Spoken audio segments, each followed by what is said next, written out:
Hey folks, in this video we're going to be talking about directions. Which way? What?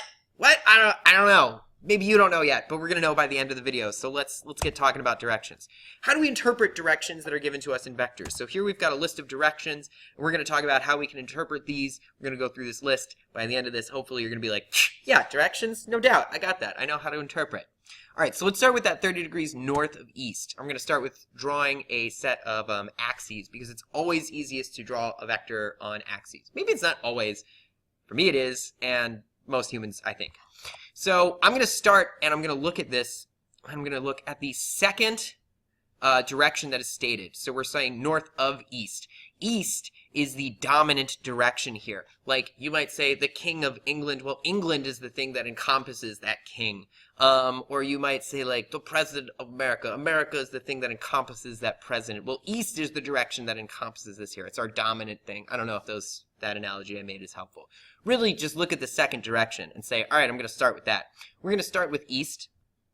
That's our dominant thing. And what we're going to do is we're going to move 30 degrees to the north. So I'm going to move 30 degrees up to the north.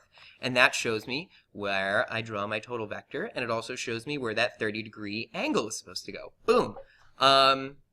Pretty straightforward. Let's look at another example. So in this next one, we've got 27 degrees west of north. So take a second and think which of these two directions is the dominant direction in the two.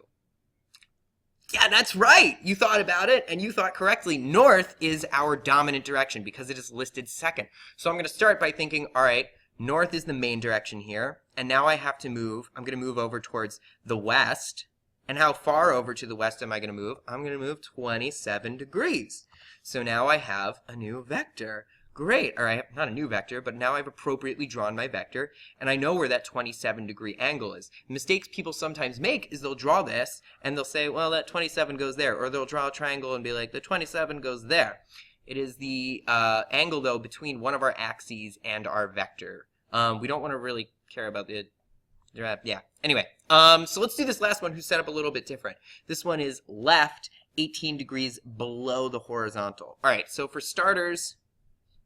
these ones are set up a little bit differently. So we're going to have up, down, left, and right, and those are the dominant terms. So left, in this case, is my dominant term.